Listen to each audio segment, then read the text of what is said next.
Om Namo Bhagavate Vasudevaya. Om Namo Bhagavate Vasudevaya. Narayanam Namaskritya Naram Chaiva Narottam Devim Saraswatim Vyasam Tato Jayamudire Nashtaprayeshu Abhadreshu Nityam Bhagavata Sevaya Bhagavati Uttam Shloke Bhaktir Bhavati Naistiki. So continuing with our discussion on Srimad Bhagavad Gita, chapter 9, the most confidential knowledge, text number 26 onwards. Text 26. So previous text, Krishna says about that those who worship demigods will take birth among the demigods. Those who worship the ancestors go to ancestors. Those who worship ghosts and spirits will take birth among such beings. And those who worship me will live with me.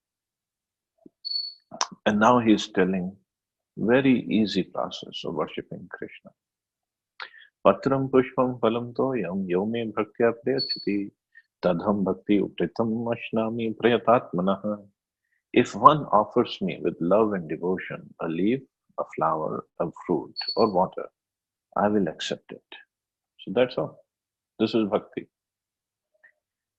For the intelligent person, it is essential to be in Krishna consciousness, engaged in the transcendental loving service of the Lord, in order to achieve a permanent, blissful abode for eternal happiness. The process of achieving such a marvelous result is very easy and can be attempted even by the poorest of the poor without any kind of qualification. The only qualification required in this connection is to be a pure devotee of the Lord. It doesn't matter whether what one is or where one is situated. The process is so easy that even a leaf or a little water or fruit can be offered to the Supreme Lord in genuine love, and the Lord will be pleased to accept it. No one therefore can be barred from Krishna consciousness because it is so easy and universal. So just Krishna said, just give me with love and devotion. What? A leaf, a flower, a fruit, or water, and I'll accept it.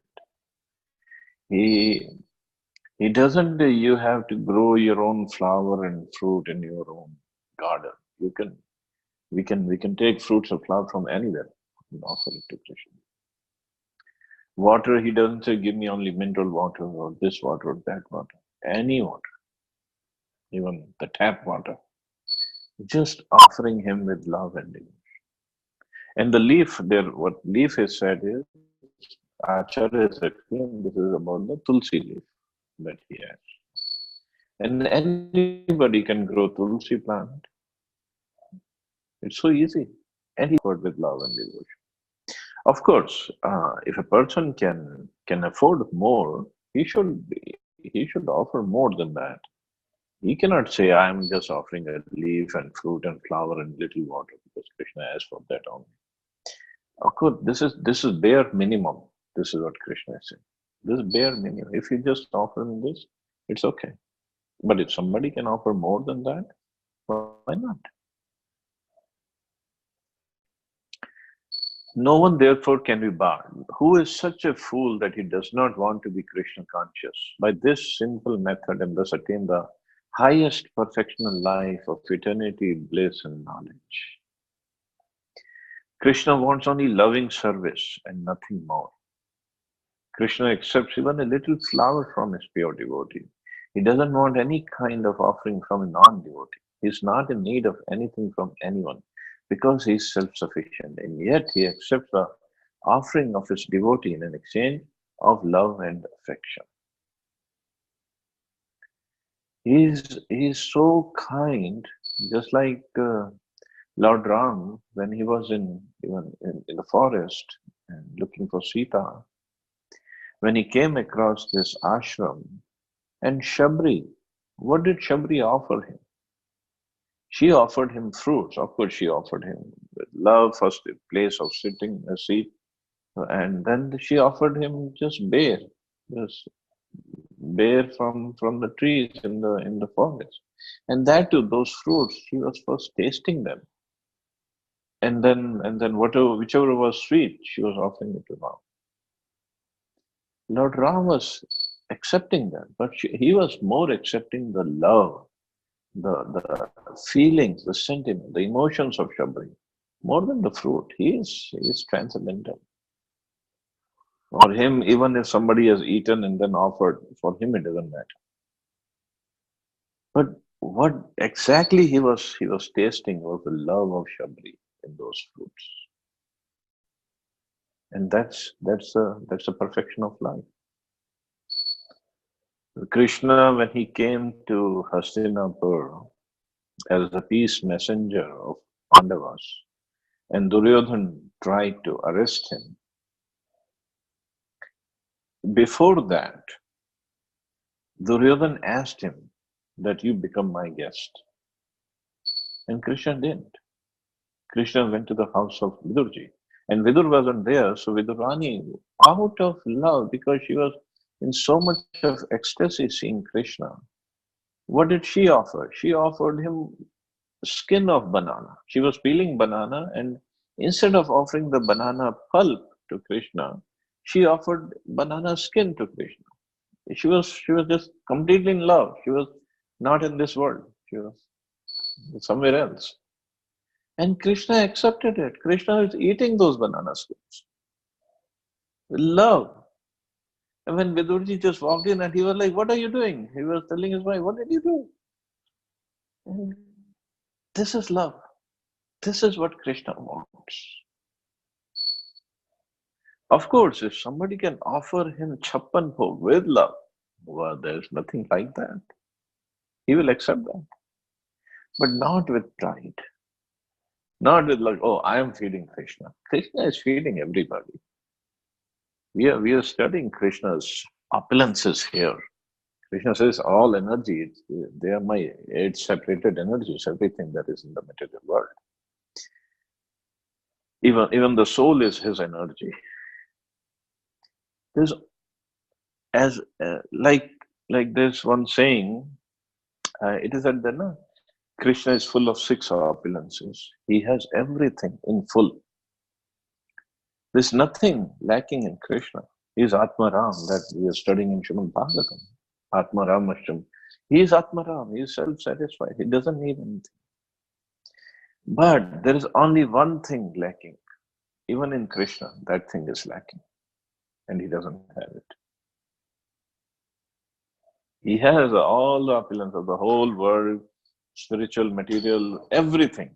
That's his. There's only one thing he doesn't have.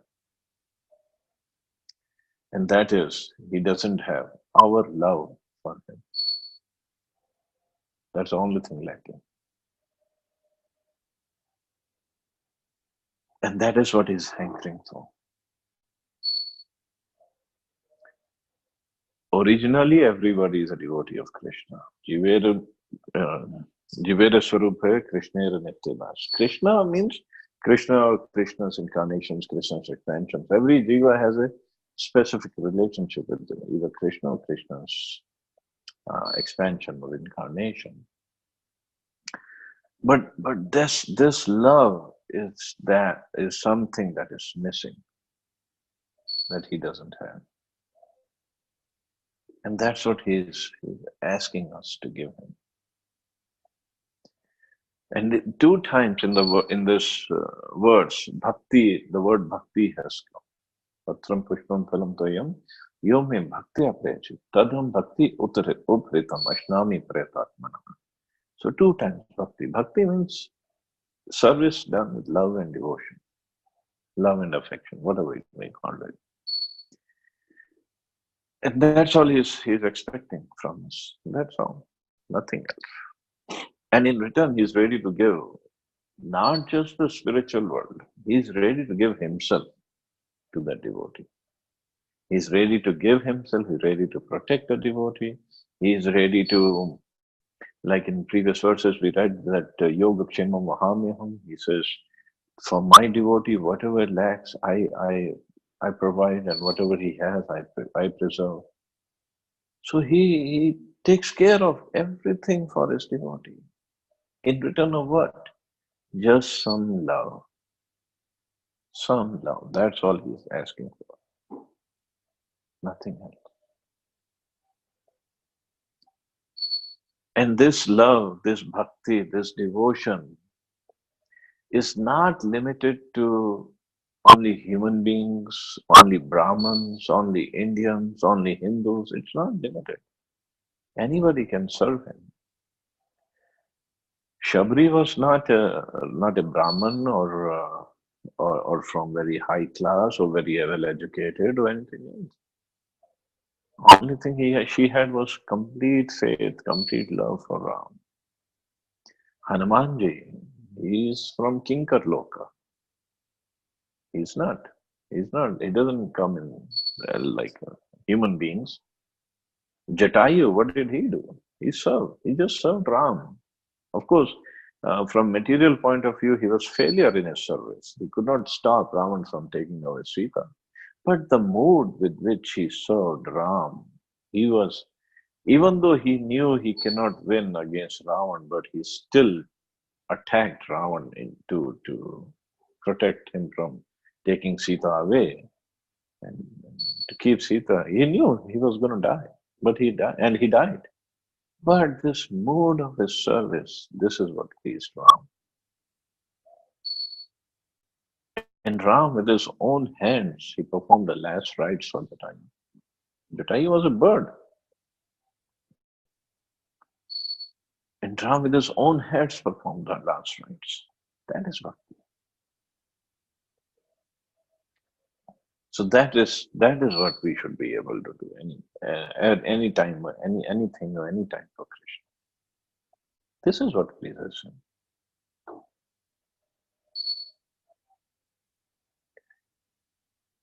Garudji is a bird.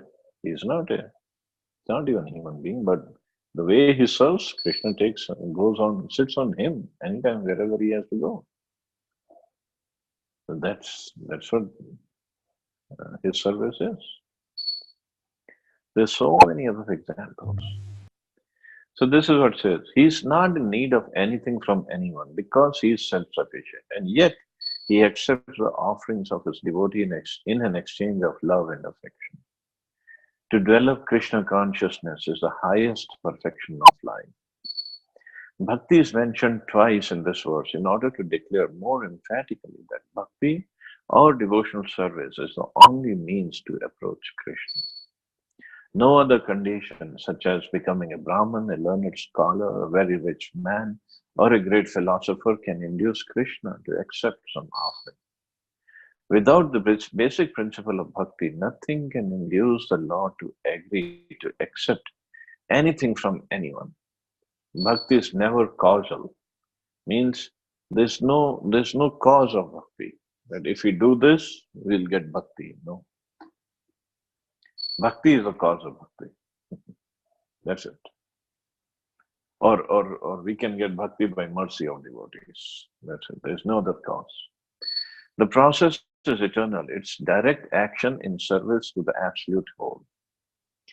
Here, Lord Krishna, having established that he is the only enjoyer, the primeval Lord, and the real object of all sacrificial offerings, reveals what types of sacrifice he desires to be offered. If one wishes to engage in devotional service to the Lord, to the Supreme, in order to be purified and to reach the goal of life, the transcendental loving service of God, then one should find out what the Lord desires of him. So service actually means to please the person we are trying to serve, not to please myself. Oh, I like to do this, that's why he must like it. No. So we have to find out what he likes. And then when we serve him, we give him that, whatever he likes.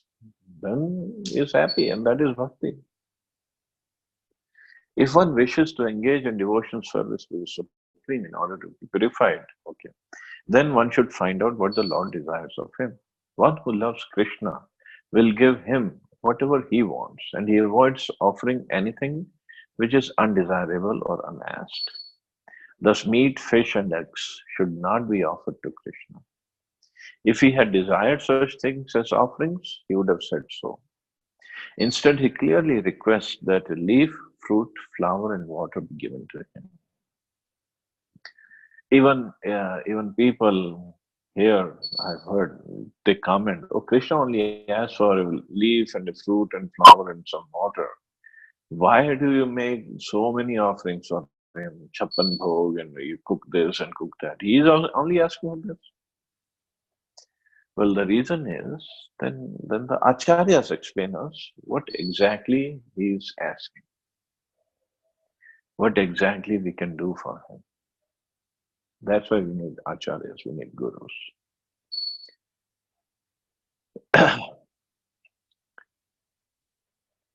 We should understand that he will not accept meat, fish, and eggs. Vegetables, grains, fruits, milk, and water are the proper foods for human beings and are prescribed by Lord Krishna himself. Whatever else we eat cannot be offered to him, since he will not accept it. Thus, we cannot be acting on the level of loving devotion if we offer such foods. In the third chapter, verse 13, Sri Krishna explains that only the remains of sacrifice are purified and fit for consumption by those who are seeking advancement in life and release from the clutches of the material entanglement. Those who do not make an offering of their food, he says in the same verse, are eating only sin. In other words, that every mouthful is simply deepening their involvement in the complexities of material nature. But preparing nice, simple vegetable dishes, offering them before the picture or deity of Lord Krishna, and bowing down and praying for him to accept such a humble offering, enable one to advance steadily in life, to purify the body, and to create fine brain tissues which will lead to clear thinking. Above all, the offering should be made with an attitude of love. Krishna has no need of food, since he already possesses everything that be, yet he will accept the offering of one who desires to please him in that way. The important element in preparation, in serving, and in offering is to act with love for Krishna. So that's the most important ingredient that we can put in the in our service. The impersonalist philosophers who wish to maintain that the absolute truth is without senses cannot comprehend this verse of Bhagavad Gita. To them, it is either a metaphor or proof of the mundane character of Krishna, the speaker of the Bhagavad Gita. But in actuality, Krishna, the Supreme Godhead, has senses, and it is stated that his senses are interchangeable. In other words, one sense can perform the function of any other. This is what it means to say that Krishna is absolute. So, absolute means, another meaning of absolute is any sense of its body can do the function of any other sense. Means, in simple words, when we make a plate of offering for Krishna, and we see that the offering is as it is in the plate. He hasn't eaten the way we eat. So sometimes people start questioning, why do we make such an elaborate offering and offer if he's not going to eat? Well, the thing is, he can eat also. There has been instances, but like it is said, every sense of his body can do the work of every other sense. Means just by glancing at the plate and the offerings, he can accept it. He doesn't have to physically eat with the hands and mouth. Of course, there have been instances like in Chaitanya Charitamrita, I just mentioned. There was a boy named Raghunath, and his father was Mukunda. So this Mukunda was a great devotee of the Lord, and he had a deity in his house. Mukunda had to go out of his village for a day, and he asked his boy, Raghunath, why don't you serve the deities today? And little boy, 5, 7 years old, he was very playful, and he asked his father, "What do you do?" "Oh, nothing. Just when your mother makes bhoga, just put it in plate and bring it to the deities, Gopinath, and ask him to eat it." And once he's eaten, you take the plate back and that's it. Everything becomes prashadam. Boy said, oh, okay, this is so easy, no problem. So Mukunda went for his work, and the boy made the plate of offering.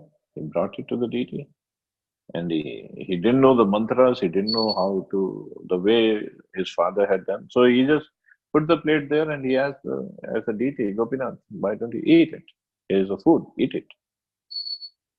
And obviously, the deity, the way we have experience, he eats by his eyes. He just looks at it and he has accepted. But the boy doesn't understand this philosophy.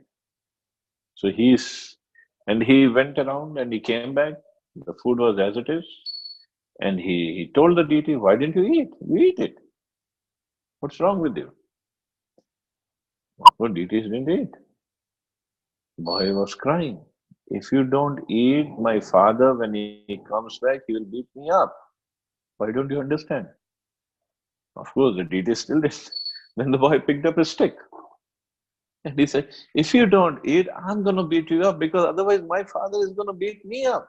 Why don't you understand this point? And the deity, Gopinathji, he sat down and he ate everything. And the boy was happy. And he took the plate out and mother asked him, where is the prasadam? He said, he ate everything. Mother said, what is this going on? I mean, so far I never seen this, but the boy, although he's naughty, but he doesn't lie, so she couldn't figure it out what's happening.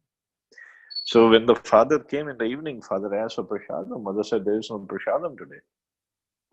Father said, what do you mean? She said, whatever was in the plate, Gopinathji ate, and there's nothing left. We couldn't mix it with the rest of the food to make prasadam. So Mukunda was like, what happened here? He asked his son, what happened? And the son explained. I asked him to eat. First he didn't eat, but then I asked him to eat again and he ate. And that's it. Mukunda said, what is this? There's something special going on. So next day he said, okay, Raghunath, I had to go again to the next village. So why don't you make the offering? And that day his mother had made laddus. And Mukunda wasn't going anywhere. He just hid behind the curtain. So again, the same thing. Raghunath kept the laddu for Gopinath to eat. He didn't eat. And then Raghunath to pick up the stick, eat. Then the Gopinathji, he picked up the laddu and he was eating. And then Mukunda came out from behind the curtains. And he was so happy. He was crying, seeing the devotion of his son. He was so happy. But the deity, Gopinathji, when he saw Mukunda came out, he disappeared. And the half-eaten laddu is still in the hands of that deity. It's in Navadvip. I believe in Ambika Kalna. I haven't seen, I just read about that deity. I haven't seen that, taken darshan of that. So half-eaten laddu is still in his hand. So of course, I'm not saying that you all do it at home with your deities, pick up a stick and try to threaten to beat them up. But the deities do reciprocate, do respond with the love of the devotees. And they are just happy with the love. Food is not the problem. Food is not the main issue for Krishna. It's just the love. Lacking senses, he could hardly be considered full in all opulences. In the 7th chapter, Krishna has explained that he impregnates the living entities into material nature. This is done by his looking upon material nature. And so in this instance, Krishna's hearing the devotee's words of love in offering foodstuffs is wholly identical with his eating and actually tasting. This point should be emphasized because of his absolute position. His hearing is wholly identical with his eating and tasting. Only the devotee who accepts Krishna as he describes himself without interpretation can understand that the supreme absolute truth can eat food and enjoy it. So he can, and he does actually, not just can, he does eat. whenever we offer with love and devotion. Of course, this verse is for very highly advanced and pure devotees. But then Krishna gives another verse, the next verse, for those who don't have that kind of love and devotion for him yet.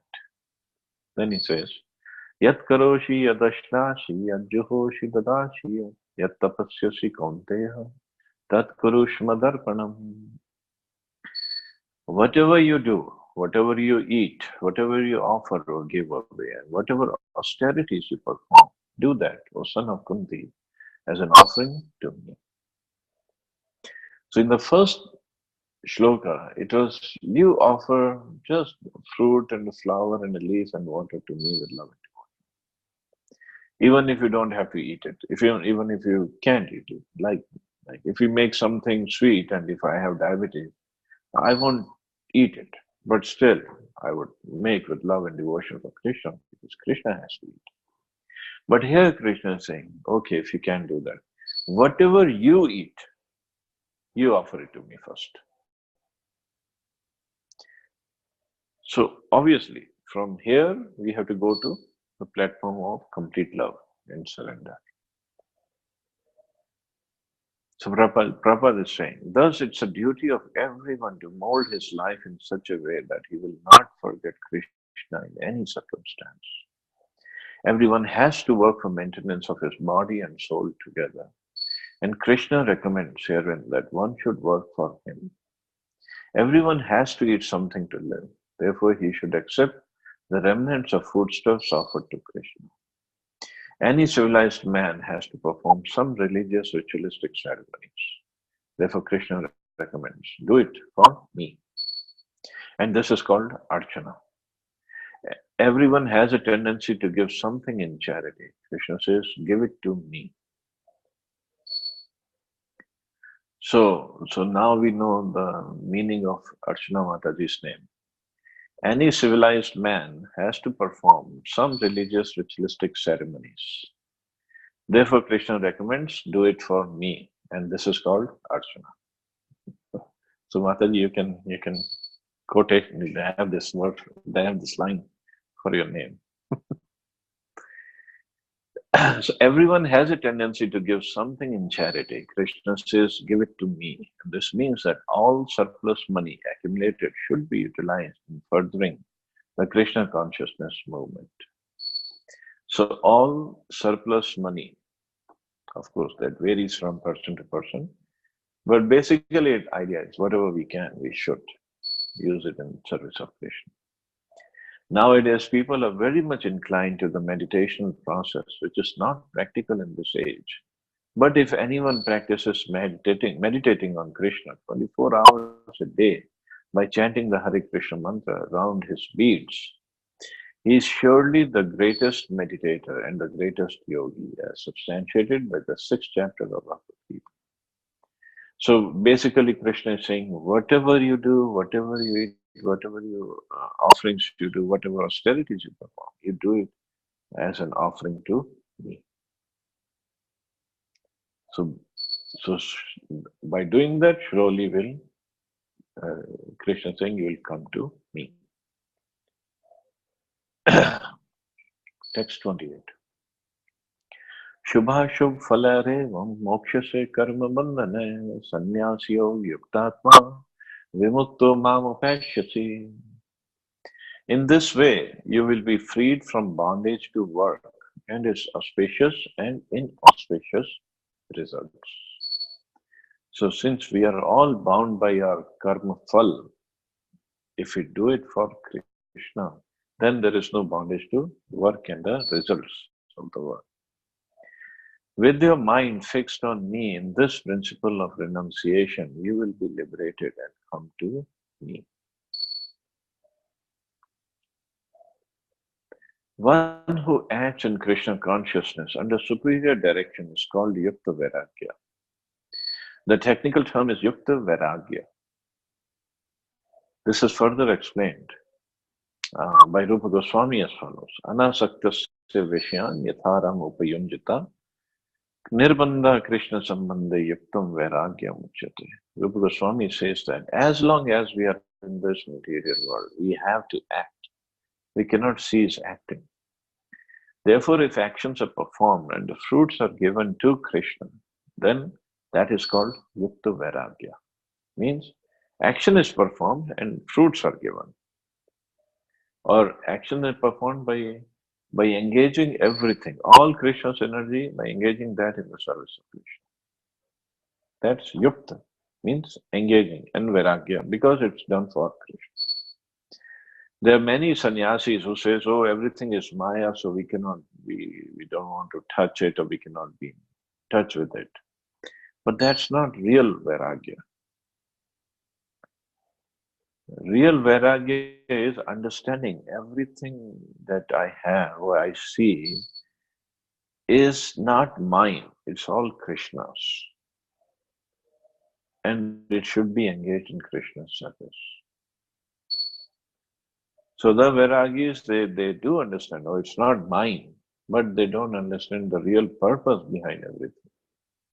It's just like me saying, if I'm in a rented place, and I come out of my apartment and I say, oh, I have given up this apartment for Krishna.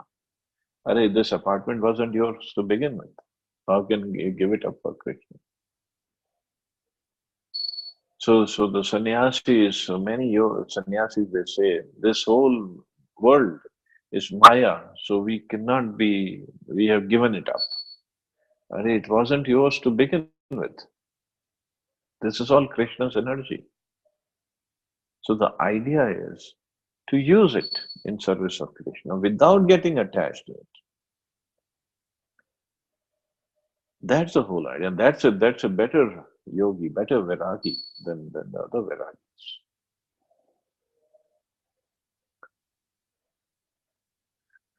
Therefore, if actions are performed and the fruits are given to Krishna, then that is called Yukta Vairagya.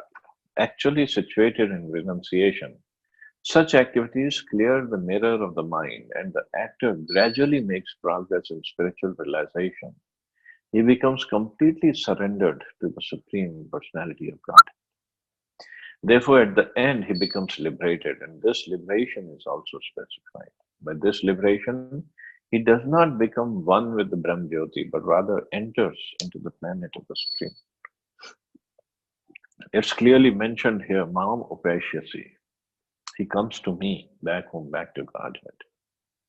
There are five different types of stages of liberation, and here it is specified that the devotee who has lived his lifetime here under the direction of the Supreme Lord, as stated, has evolved to the point where he can, after quitting this body, go back to Godhead and engage directly in the association of the Supreme Lord, because he is engaged in the right process of Yukta Vairagya.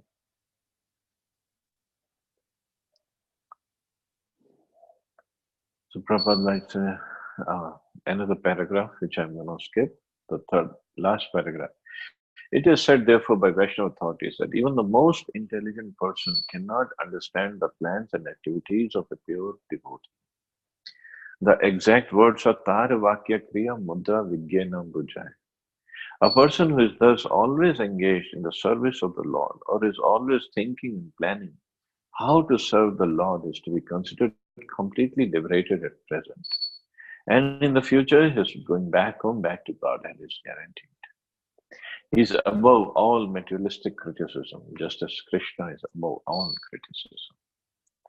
So devotee, he is always engaged in planning and thinking and serving Krishna. So he's always engaged. That is Yukta Vairagya. And he's engaged and not just thinking how he can serve Krishna, also thinking how he can make others serve Krishna. Because that's the best engagement for everybody else. So whatever capabilities one has, whatever strength one has, whatever opulence one has, whatever knowledge, whatever um, powers one have, one should understand. Actually, this all coming from Krishna, and one should try to utilize it in service of Krishna. That's all. That's all Krishna wants. Just like it's explained when we go and worship Mother Ganges. So what do? We take water of Ganges, put it in a pot, and we offer it back to Ganges. We didn't create our own water. We didn't take our water. It is water of Ganges only, and we are offering it back to Ganges.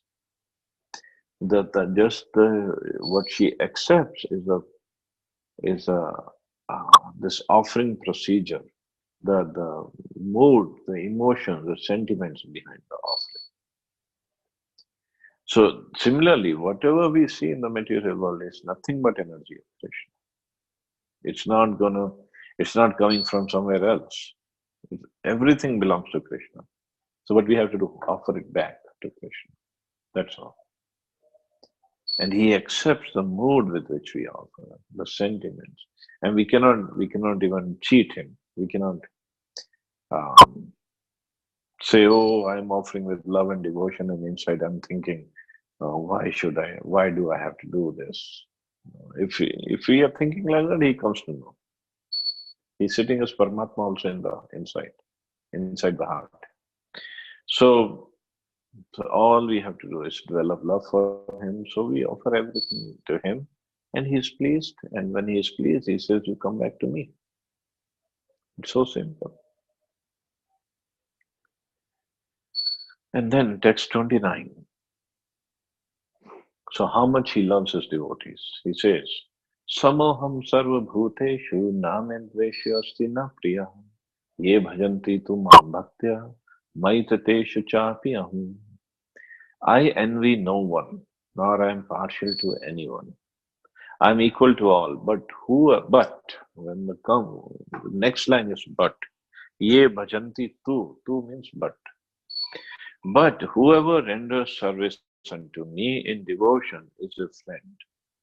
He is in me, and I am also a friend to him.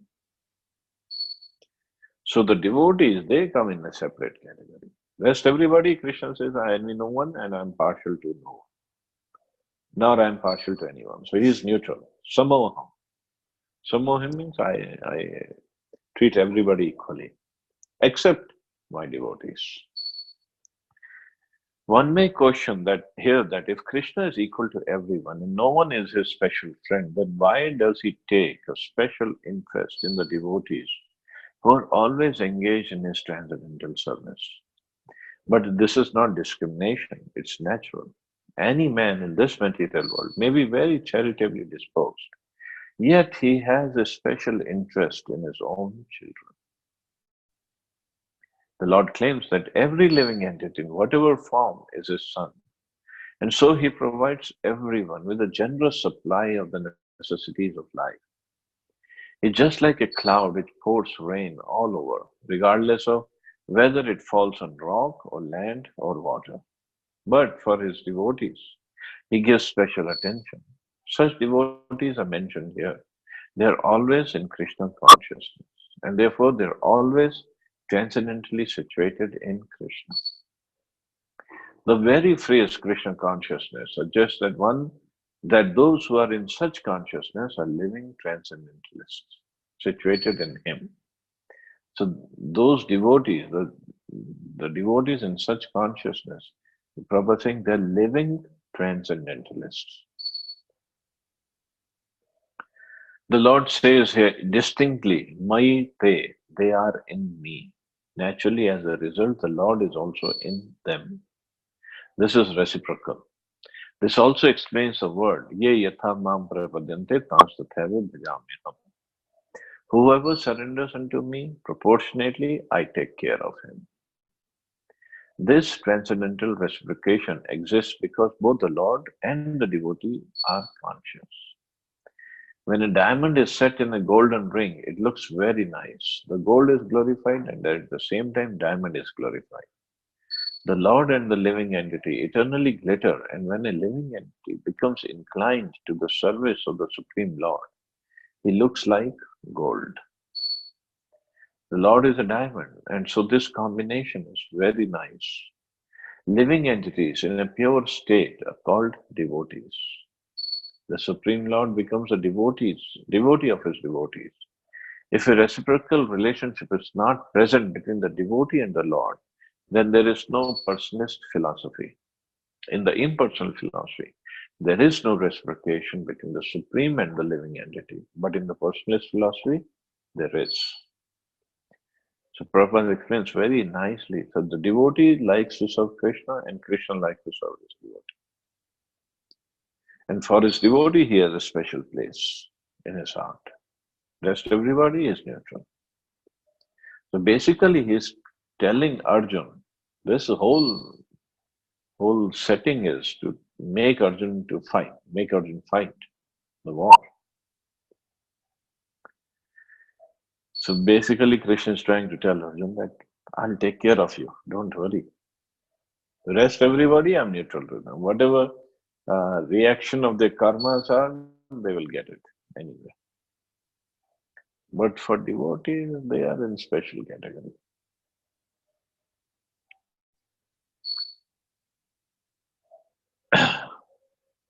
Everywhere we see that the devotee of Lord Krishna, of course, he later on this chapter only, he tells Arjun, you declare it boldly that my devotee never perishes. So, any place, everywhere we see in the history, in Puranas, Lord has special relationships, special affection, special place for his devotees. And he always protects his devotees. Arjun himself, how much Krishna is going to protect him when the battle starts in Battle of Mahabharata starts. Full 18 days, every way he protected Arjun, every way. It is said that after the battle was over, because during those 18 days, Krishna, because he was a charioteer of Arjun, every time in the evening, Krishna would get down first because this is the duty of the charioteer. And since Arjun was his master, Krishna would help Arjun get down, take off his weapons, and then Krishna would massage the horses, give them some water to drink, give them some grass to eat. So every day Krishna would do that diligently. Last day of the war, when it was over, everything was over. So Krishna stopped the chariot and he tells Arjun, you get down first. Arjun was surprised. Arjun said, Krishna, what do you mean? Every day you were getting down first and you were helping me get down from the chariot. But today you're sitting on the chariot, you're telling me to get down. Krishna said, well, now the war is over, you better get down first. So Arjun did, okay. If Krishna is saying there must be some reason. So Arjun got down. And as soon as Krishna got down from the chariot burnt in fire. And it just burnt, everything was burnt to ground. And Arjun was standing there and he was completely shocked. Krishna, what happened here? Krishna said, every day in the war, so many arrows were shot at this chariot. So many mantras were thrown, and the power of the mantras were thrown at this chariot.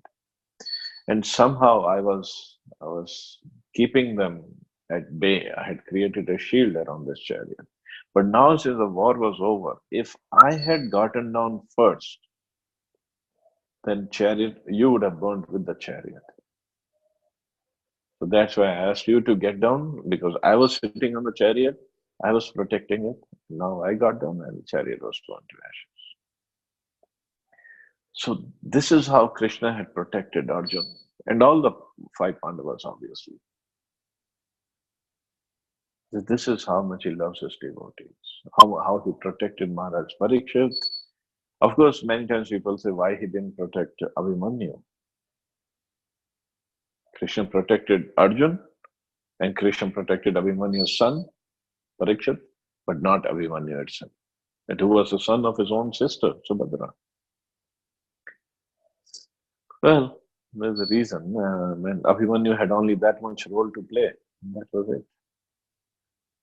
And because of Abhimanyu's role play, the whole battle took a different turn than where it was going. Similarly, Ghatotkacha was son of Bhima. Krishna didn't protect him. Krishna let him die. Because that fight between Karna and Ghatotkacha, that also uh, saved Arjun's life. So this is Krishna's declaration that my devotee. I mean, I'm neutral with everybody else, but devotee when it comes to the point of my devotees, they live in me and I live in them. And there is a verse in Bhagavatam about Ambarish Maharaj when Durvasa Muni had come, and there was some issue between the two. And Durvasa Muni ran because Sudarshan Chakra was following him, and he went all the way to Vaikuntha. He went to Brahmaloka, Shivaloka, Vaikuntha, and where Vaikuntha he met Lord Vishnu. And Durvasa Muni asked him, protect me from the Sudarshan Chakra. And Vishnuji said, no, I can't. Because you offended my devotee. And why my devotee? Vishnuji said, Sadhu Hridaymayam, Sadhu Nam Hridayam. Madanyatena Jananti, Naham Tebhya Managami. Means, my devotees live in me and I live in my devotees' heart. They don't know anyone except me. I don't know anyone except them. And you have offended my devotee, I cannot protect you. That's how much he loves his devotees. The Lord is stated here to be partial to the devotees. This is a manifestation of the Lord's special mercy to the devotees. The Lord's reciprocation should not be considered to be under the law of karma. It belongs to the transcendental situation in which the Lord and his devotees function. Devotional service to the Lord is not an activity of this material world. It is part of the spiritual world, where eternity, bliss, and knowledge predominate. So I'll stop here. See anybody has any questions or comments.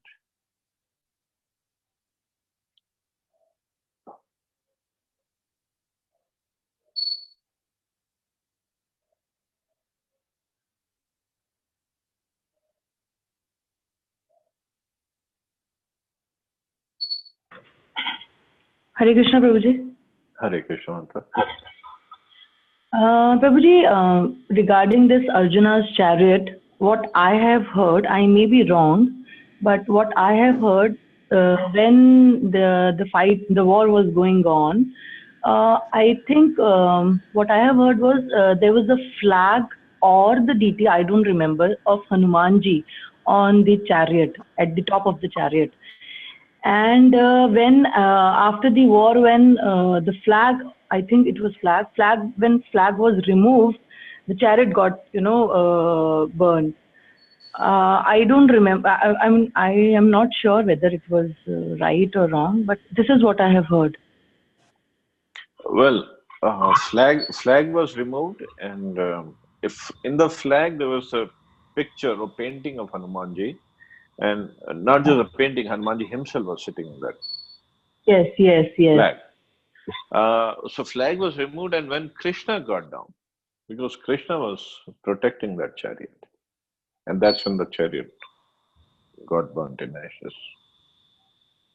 Okay, okay, because Krishna is obviously he is the supreme Lord, but what I have heard was like Hanumanji was the protector of that chariot, and as soon as when the flag was removed, because he was the flag was there, the chariot was it was like nothing has happened to the chariot. This is what I have heard. I may be wrong.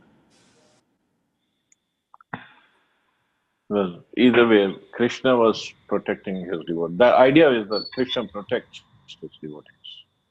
That's the whole idea. That's the whole thing to see. Yes, Prabhu. Yes. Thank you. Thank you. Any other questions or comments? Subramaniam Prabhu? Please enlighten us.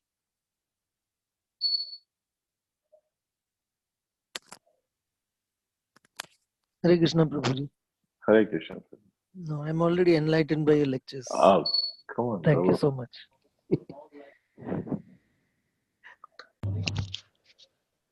So I guess we can stop here. You all have a Prabhuji, wonderful... Yes. just one question. So, Prabhuji, while the last fight between Duryodhan and Bhim, during that time, Krishna instructed, like his body was Vajra, Duryodhana's, Mhm. and he couldn't able to fight. Bhim was unable to find out like how to kill him, and that's when Krishna first told Arjuna that why don't you indicate him to hit on the thighs of Duryodhana. And then Arjuna said it's not the principle of the fight because you cannot hit below the waist. So why Krishna attempted of going, against the rules of the fight, and given him the sign, him to hit on the thighs because it was against the rules. Um, see, there is a verse in Srimad Bhagavatam which says, Dharmam tu sakshat bhagavat pranitam. Whatever Krishna says or does, that is the real dharma. So yes, according to the rules of fight or rules of the club fight, which Duryodhan and Bhim was engaged in, they could not fight, they could not hit below the waist. But Krishna's point was, in this war, so many rules have been broken. When all these Kauravas got together and they killed Abhimanyu, that's when the breaking of the rule started. So when Krishna also got Dronacharya killed, he was unarmed and Drishtidyumna just cut off his head. So that was also breaking of rules. And here in this fight between Duryodhana and Bhima, Krishna's point was Duryodhana has already broken so many rules, starting from the childhood.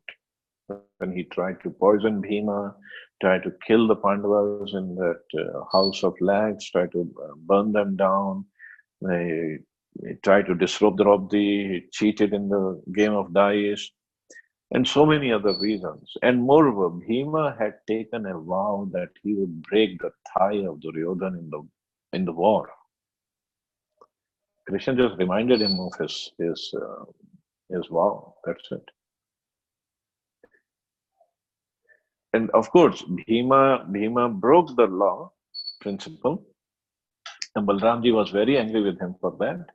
But Krishna was pleased. So the idea is, mundane laws are good, but if Krishna is pleased by your breaking the law, you might as well do it. Because the whole bhakti is to please Krishna. Of course, on our own, we should not break the rules or laws. It's a divine intervention or divine instruction. That is a different story.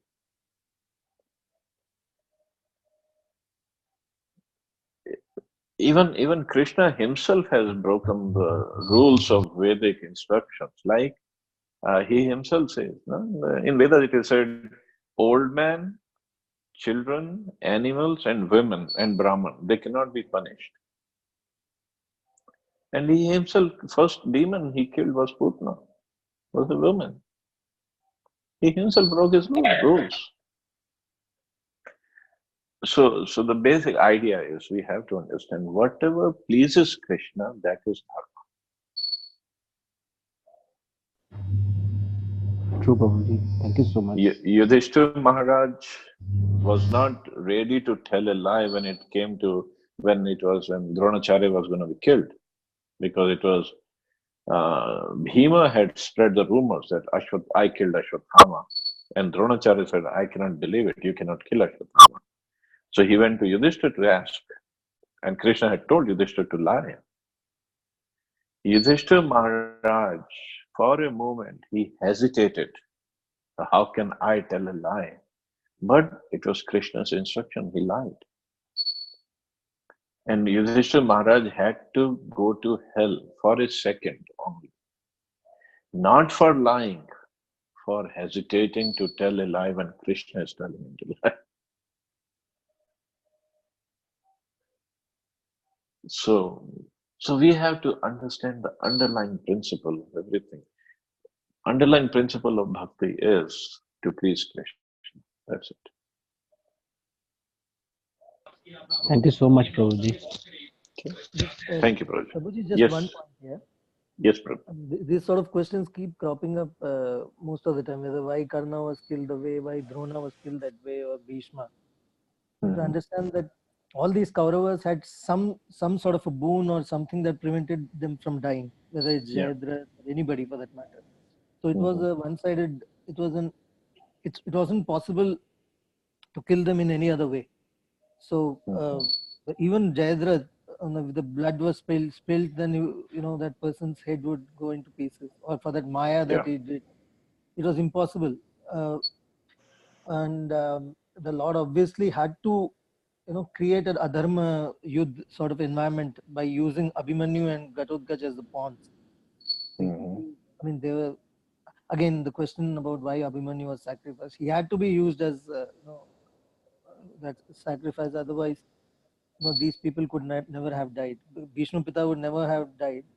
Similarly, Drona, Karna, or even Duryodhan, when Gandhari went against the rules of the war by trying to totally from head to toe trying to protect him. It's only because of Krishna's cunning intervention that he had to put up that leaf that covered his body. So the body that was covered by leaf was where he wanted Arjuna to hit. Otherwise, Duryodhana wouldn't have died. It was a one-sided futile war. So Yeah. from a material point of view, that was the explanation. But yes, you said whatever Krishna says is dharma. That is the ultimate. And moreover, these reciprocations of Krishna with his devotees, especially when he's like apparent contradictions we see from Vedic principles, that's what makes his pastimes more sweet. Right. That should make them more sweet, more relishable. Oh, see how Krishna protects his devotees. It's amazing. Even Ram himself, he hid behind the tree and killed Bali, right? He wasn't in the fight when Bali was fighting against Sugriv, but to protect Sugriv, Ram killed Bali like that. Ram himself, although he's Maryada Purusham, first demon he killed was Talaka, a woman. But that what makes the whole pastimes more sweet, more relishable. Even in Prabhuji, in this Gita itself, we have come across 3 slokas where the Lord apparently tries to contradict himself. Where he says, once he says, Maya tatamidam sarvam jagat avyakta murtina. He says, the world is pervaded by me, and all beings dwell in me, but I do not dwell in them. And in the immediately next sloka, he says, nor do beings dwell in me, nor I dwell in them. When he says, Nacham mastani bhutani. And now in 29th, when he says, Samoham sarva bhuteshu, he says, I dwell in them, they dwell in me. So all combinations there in this chapter itself. Yeah. Obviously. But Prabhuji, my question is, in our day-to-day life, how will we get to know what Krishna is directing us, what he is saying to us? At that time it's Satyuga or Dwapar Yuga, Sri Ram, Krishna, they were present over there, no? They were directing them. Now in Kali Yuga, he's sitting in our heart as a Paramatma, I know that, and of course we have to hear his voice. But it is not possible every day, every time we hear his voice and do exactly what. That's why we need a guru. Prabhupada's books are there as guiding lights for us. And then a living guru also helps in understanding Prabhupada's books better. So, and when we become so pure, when we are at that level that Krishna comes himself to tell us, he will do that. He is not impersonal that he cannot do. He will do that. But we have to be qualified. So we have Prabhupada's works, we have Guru, and then Krishna will be there whenever we need.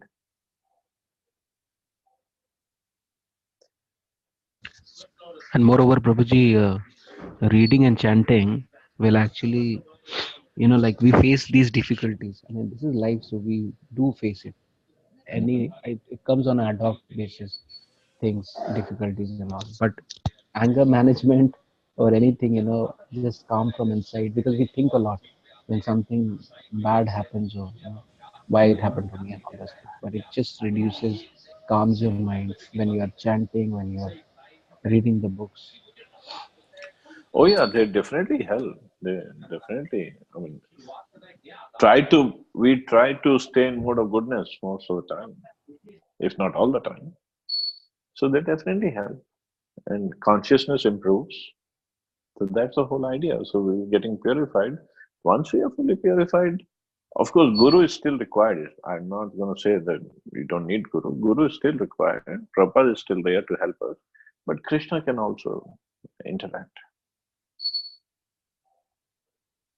But we have to be at that level.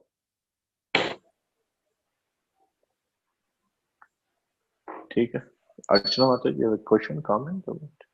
Thank you, Prabhuji. Thank you for telling me the meaning of my name. Thank you very much. Prabhupada wrote it. I said. Prabhuji, Prabhupada ji ne to likha hai, but we never got a chance to read it out so correctly. Thank you very much. And Prabhuji, another thing, what I felt is like day-to-day activity where conscious is really plays a very major role for you. Obviously, taking a decisions, and the normal thing is that aaj bhog mein kya banana hai. So I don't understand. Then suddenly it comes. Whatever Krishna wants to have, he gives me the idea. Chalo, ye bana dete hain. I don't ask from anybody. Automatically it comes. It's just I don't know. Other people also feel like this. I don't know. Yeah, it comes, and many times it will happen that you're sleeping at night and he will come in the dream. Tomorrow I want to eat this. Yes, it will happen. It happens. Yeah. Yes, it happens with me. Almost every time. Whenever I get little this thing, ki kya roz kya banana hai, chalo aaj kya banao, immediately I get an idea, and then I'll just I don't take a second opinion from anybody.